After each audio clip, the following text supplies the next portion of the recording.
Life is short, but that doesn't mean we should rush. In fact, it's generally a good idea not to rush. So that is going to be the topic of this episode of Qi Life, as well, of course, as how that ties in with Qigong practice.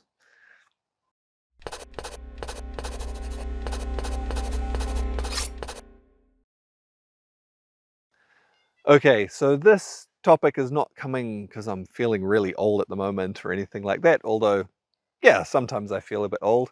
I guess it depends on your perspective. Some people watching this this vlog channel might think like, yeah, man, he's old, and others of you probably think like, oh, he's just young. And I understand that, of course.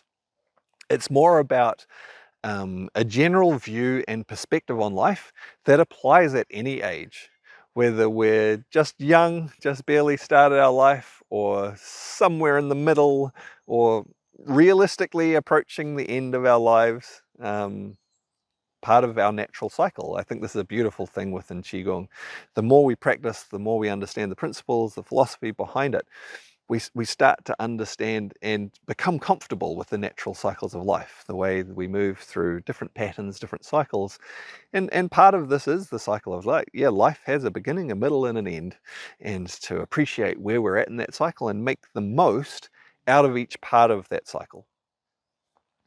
As we continue through and we want to make the most out of each part of that cycle, we do start to recognize that, hey, there is only a certain amount of time available to us within our lives, and so how we spend that time is quite important if we want to have the richest, most full experience and achieve different things, whatever that might be.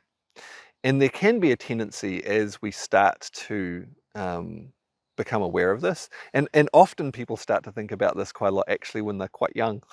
So it's not just people who are older.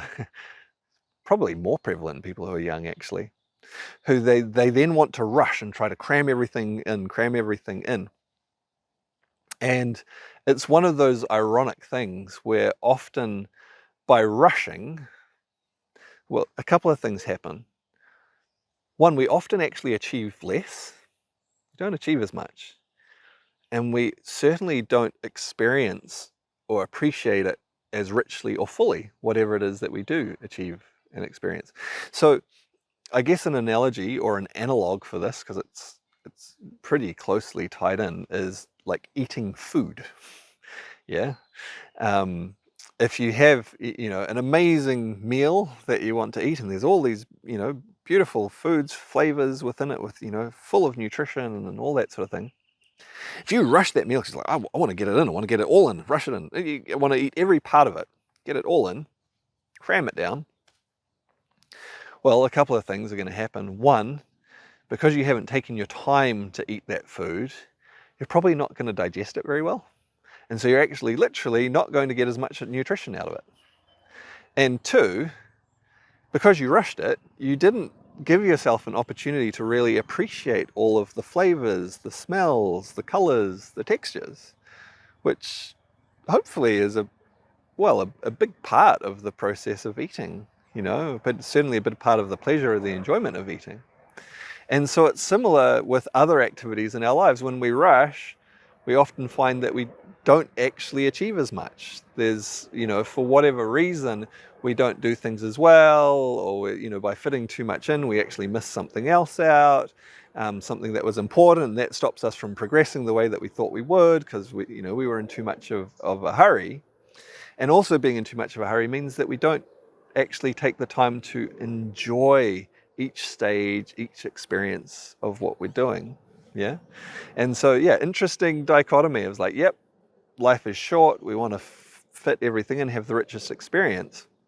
But rushing is counter to that. Rushing actually stops us from often fitting as much in, or certainly from getting the full pleasure and richness of that experience. I think our Qigong practice can be a really good tool in helping us to find a balance of finding richness in our lives without rushing. It can really help us with that not rushing part. Because the essence of many Qigong practices, or not necessarily the essence, But a key feature, a key tool, a key approach used in many Qigong practices is to do things very slowly. And by doing them slowly, we're able to get the full benefit from what's going on. In fact, often much, much more benefit than if we did something fast. You know, lots of movements when done very slowly, it opens up the tissues, it increases the flow of energy in a way that we simply don't get as much by doing that quickly.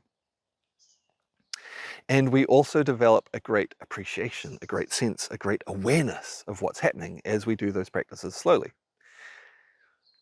This then can carry into other parts of our lives where we start to actually take our time to observe, to not just rush through different things, but to get the most out of them and to really appreciate what's going on and the richness of the experience as well. There's a flip side to this as well. There's a second part to this. It's not just about getting the most out of it and appreciating it more. That when we take our time and we go slowly to begin with, we develop a great deal of efficiency as well. And so this then flows into, within some Qigong practices, many Qigong practices actually you can use this principle within. Some use it very specifically. That is, after going slowly, you then find you're able to also go much more quickly, much faster, and still not rush. Because not rushing is not the same as going slowly necessarily. Sometimes, or generally, often to begin with, it does mean going slowly because it's developing that awareness, developing that skill, making sure that we're getting all of the parts together. But once we have that, it actually facilitates us in being able to go fast and still have that great awareness, still that great appreciation, and still get all of the benefits from that. And so when we start to have this skill within our Qigong practice, that skill can then carry over into other parts of our lives as well. And it may be that in some things we go very slowly, very methodically, and explore our way through it to make sure that we're, getting everything done the right way that supports, the other things that we want and need in our lives, and really enjoying the experience. And it can also mean that once we've done that, we then learn that we can actually go very quickly with some things, and we can achieve a lot in a short amount of time once we've developed that base of skill as well. And still not rush, still really get the full experience. I think there's a lot of value in that, having that perspective, developing that skill within our Qigong practice, the ability to go both slowly, develop awareness, develop skill, and then allow that to flow in at times where it's appropriate to going fast and still having the full richness of the experience, and then allowing that to flow into other parts of our lives as well, so that we can achieve a lot, we can experience and do all the things that we want to without rushing, sometimes going slow, sometimes going fast, but never rushing. All right, hopefully that's another interesting one. I look forward to seeing you in another vlog soon.